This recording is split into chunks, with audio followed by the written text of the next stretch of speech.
Hello, dear students. In this video, I shall tell you about the use of has, have, and had.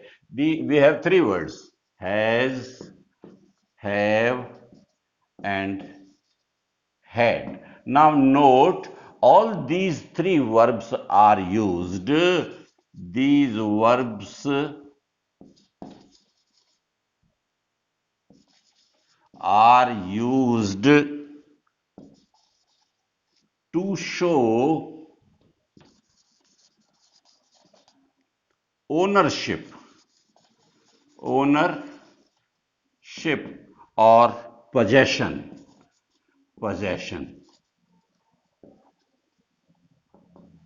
Now this word, we have new word, ownership, hak. Possession also hak. In Hindi we call it अधिकार. अब इसको हिंदी में समझ लीजिए, जब किसी व्यक्ति का किसी वस्तु पर अधिकार बताया जाता है तो इन तीनों क्रियाओं का प्रयोग किया जाता है, हैज, हैव और हैड. हैज और हैव का प्रयोग प्रेजेंट टेंस में होता है.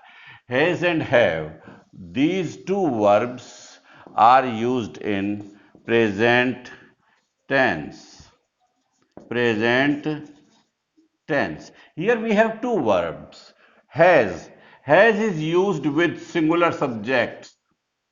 Singular subjects. And have is used with plural subjects. Plural.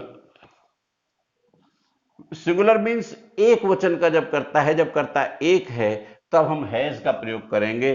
जब करता एक से ज्यादा है तब हम हैव का प्रयोग करेंगे. एग्जाम्पल देख लीजिए, बहुत आसान है और आराम से समझ में आ जाएगा. राम के पास एक गाय है. अब देखिए, इसमें मूल बात जो समझने की है, ये जो पास शब्द दिया हुआ है इसकी अंग्रेजी अपने को नहीं लगानी है. अगर हम इसकी अंग्रेजी लगाते हैं तो हमारा वाक्य गलत हो जाएगा. हैज का प्रयोग राम एक वचन का करता है, हैज का प्रयोग होगा. हैज का मतलब पास में होना. हैज मीन्स पास में होना. Ram has a cow. Pattern will be the same. Pattern में कोई चेंज नहीं है. Simple negative interrogative, interrogative negative आप आराम से बना सकते हैं. Ram has a cow simple, Ram has not a cow negative, has Ram a cow interrogative, and has Ram not a cow interrogative negative. In this way we can frame all the four types of sentences. बात बस ध्यान में रखने की यही है कि पास में, पास की अंग्रेजी नहीं लगनी है. अगर आप पास की अंग्रेजी नियर लगा रहे हैं तो वहां यह वाक्य गलत हो जाएगा. यह है हैज और हैव का प्रयोग. हैज का प्रयोग सिंगल सब्जेक्ट के साथ, सिंगुलर सब्जेक्ट के साथ, और हैव का प्रयोग प्लूरल सब्जेक्ट के साथ. पास्ट टेंस के लिए हमारे पास एक क्रिया है, इट इज हैड. सभी सब्जेक्ट्सों के साथ प्रयोग होगी, ऑल सब्जेक्ट्स. टेंस होगा पास्ट, पास्ट टेंस में. यहां हमने ये कहा राम के पास एक गाय है. जब हम ये कहेंगे राम के पास एक गाय थी, राम के पास एक गाय थी, गाय थी, तो हम यहां हैड का प्रयोग करेंगे. Ram had a cow. In this way, we can use all these three verbs. And the last verb of this group is be. Be का जो प्रयोग है, be means होना. be means होना. ये क्रिया फ्यूचर टेंस में प्रयोग होती है. be means होना. This verb is used in future tense with all the subjects. With all the subjects. देखिए, be. be means होना. It is used in future tense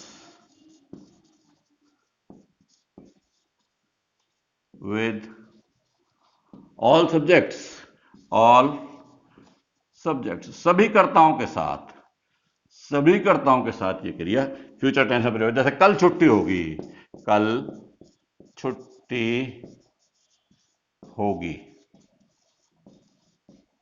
it will be a holiday, a holiday tomorrow, TOMORROW. सो अब देखिए, it subject, will यहां ये helping verb है, and be is main verb, be is main verb, holiday object, sorry, complement, holiday and tomorrow, both these words are complements.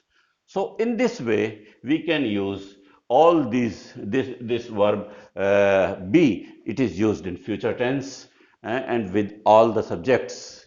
So इस तरीके से we have completed incomplete verbs, and in the next video we shall teach present simple tense. Thank you.